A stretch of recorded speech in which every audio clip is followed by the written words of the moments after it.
الرحيم. الكلمة لفظ وضع لمعنى مفرد.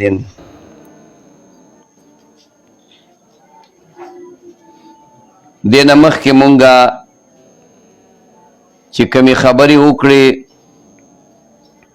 نو هغه بیخي د کتاب نه بهر وي، د کتاب دپاره وي، خو په کتاب کې لیکلې نه وي چې هغه د دې علم تعریف موضوع غرض او غایه او د هغې نه مخکې حالات د مصنف هم مختصر انداز کې ویلیو.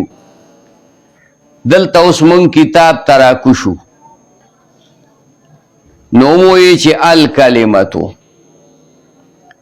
الکلمتو کلمه خیال کې راځي لفظ دی چې وضع شوی د پاره د یو معنا، داسې معنا چې معنا مفرده ده یا دا لفظ مفرد دی. په دې الکلمتو کې الف لام دی په اول کې. د دې دریو خبرو ذکر بدل تکو، یو د الف لامو، یو د کاف لام میم، او دریم د دې تو دا تا چې کومه پکې ذکر شوې ده د دې ذکر وکړو. نو دا الف لامو ټکي موږ دا وایو چې دا الف لام په الکلمتو کې حرفي غیر زائد دي، حرفي غیر زائد دي. اوس دا یو داسې ټکی راغی چې ته په دې خبره باندې حیران شوې چې دا الف لام په الکلمتو کې حرفي غیر زائد دي، نو معلومیږي دا چې د الف لام د حرفي نه علاوه څه بل څه شته او د غیر زائد په مقابله کې زائد دي دام شته. د دې وجې نه علما اول تقسیم او تعریف د الف لامو کوي. تقسیم اول تقسیم دی. نو اولنې دا واوره چې الف لام په دوه قسمه دي، یو الف لام اسمی دي، دویم الف لام حرفی دي. الف لام اسمی دا په خپل منځ کې په دوه قسمه دي، یو الف لام اسمی اتفاقی دی او یو الف لام اسمی غیر اتفاقی دی.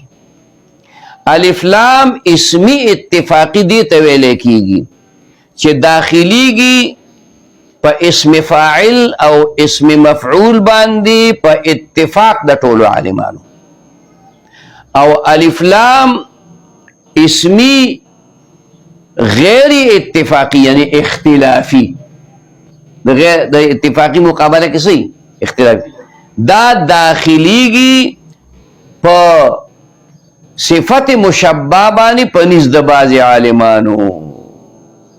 په خبره باندې پوه شئ ګرانه نه ده. الف لام په دوه قسمه دي، الف لام اسمی او الف لام حرفی. دا الف لام اسمی په خپل منځ کې په دوه قسمه دي، اتفاقی او اختلافی. اتفاقی هغه ته وایي چې داخليږي په اسم فاعل او اسم مفعول باندې په اتفاق د ټولو عالمانو باندې، او الف لام اسمی اختلافی هغه ته وایي چې داخليږي په صفت مشبہ باندې په نزد د بعض عالمانو. دا خبره په خیال تراشي. مطلب دا شو چې ټول عالمان د دې قائل دي چې د الف لام اسمی دا به خامخا په اسم فاعل او اسم مفعول جراشي دې تبا الف لام اسمی ویل کیږي، خو په دې صفت مشبہ چې راشي نو په دې کې بعض عالمان وایي چې نه دا په نه داخليږي، بعض عالمان وایي نه داخليږي. ولی ځکه چې دا صفت مشبہ دا کله په معنا د اسم فاعل راځي او کله په معنا د اسم مفعول باندې راځي. لکه صبور په معنا د صابر باندې دی، شکور په معنا د شاکر باندې دی، او جریح او قتیل دا په معنا د مجروح او د مقتول باندې دي، او دا دي صفت مشبہ په معنا د اسم فاعل او د اسم مفعول باندې رااله.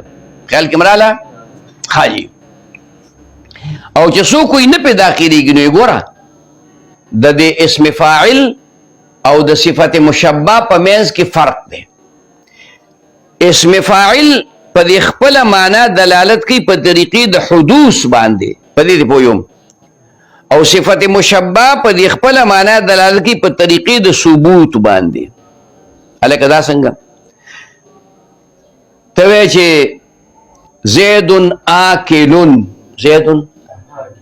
زید خوړون کې دی دی وخت کې چې هغه لګیا دی او ډوډۍ خوري نو ته ورته زید آکلون ویلی شي. خبره پوه شوې؟ دې دپاره صفت مشبہ ته نشي استعمالولی. خو که ته وایې چې الله سمیع،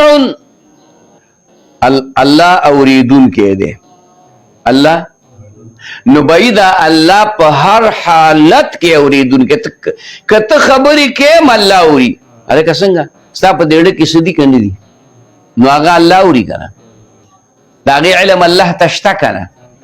خو ما او تا ته ستا په دې زړه کې اوس څه خبرې دي، زما په زړه کې هم څه خبرې دي بغیر د دې نه چې دا کوم په ژبه زه وایم، خو هغه تا ته پته شته نه. ما ته ستا د زړه پته شته خو الله ته شته دی. نو هغې کې الف لامو ته ضرورت نشته، هغه په خپله دلالت په معنا د ثبوت باندې کوي، دا نه جدا کیږي. او اسم فاعل دا دلالت په حدوث باندې کوي. نه وایي چې ته ضرب کې نو تا ته به ضارب ویلی کېږي، او چې په تا ضرب واقع کېږي نو تا ته مضروب ویلی کېږي. چې ضرب د باندې نه واقع کېږي نو ته مضروب نه یې، او چې ته ضرب نه کوې نو ته ضارب نه یې. چې ته ډوډۍ خوري دا پیشو سر یې اوچتې نو ته آکل یې، ته صحیح. او چې ته دغه ډوډۍ معقول ده. که ته ګیلاس اوچت کې او ګوټ کې اوبس کې خیال کړه دې وخت کې زه شارب یم، ٹھیک ده خبره پوه شوې؟ دا اوبه مشروب دی، خو که دا اوبه دلته پرتې دي نو زه شارب نه یم. زما په دې خبره پوه شوې؟ او دا به وي په معنا د الذي التي باندې. الذي که مذکر وي په معنا د الذي وي، لکه ته وایې که نه الضارب یعنی الذي ضرب، او که ته وایې چې الضاربة ته التي ضربت، هغه څوک چې وهلې وکړو. دې خبره باندې پوه شوې؟ بیا ورته غوږ کېږده.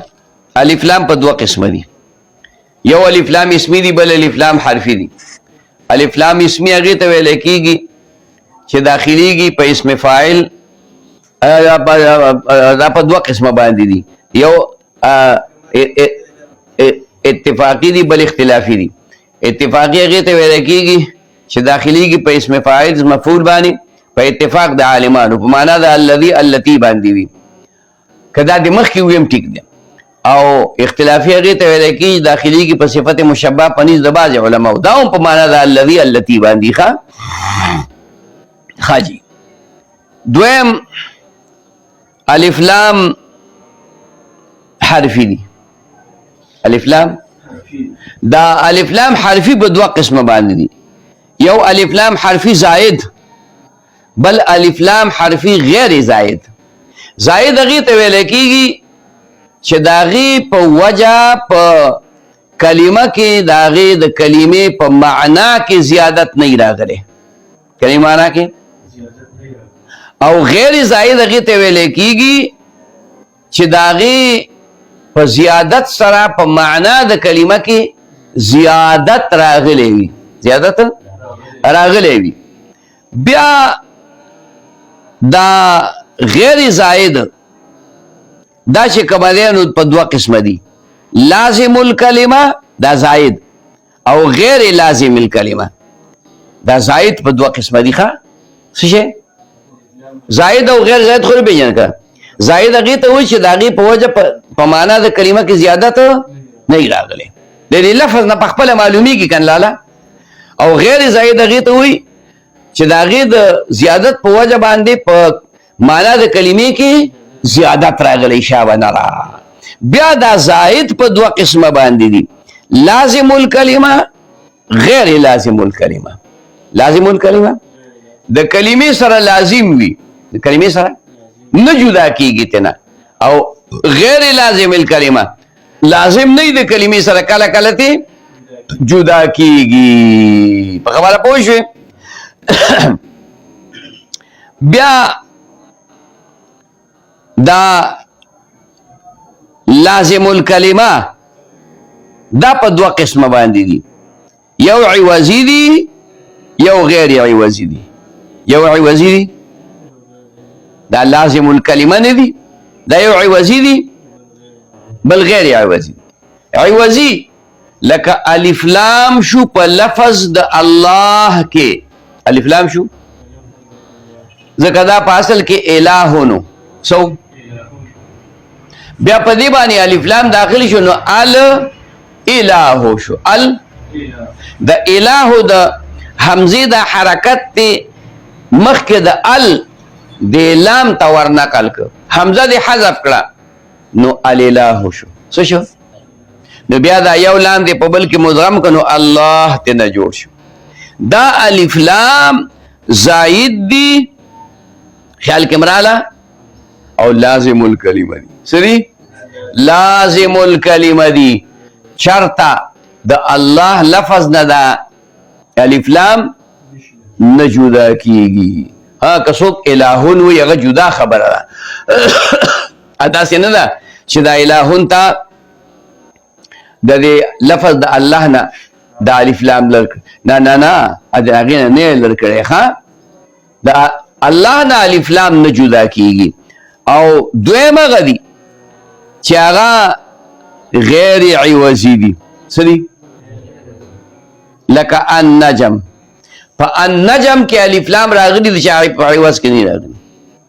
اوس په الله کې چې د الف لام راغله د حمزه محذوف په عوض کې راغلي دي چې الہن د حمزه لرکړي وه، دلته د الف لام لا دغه کړه عوضي کړه او لازم الکلمه شوخه.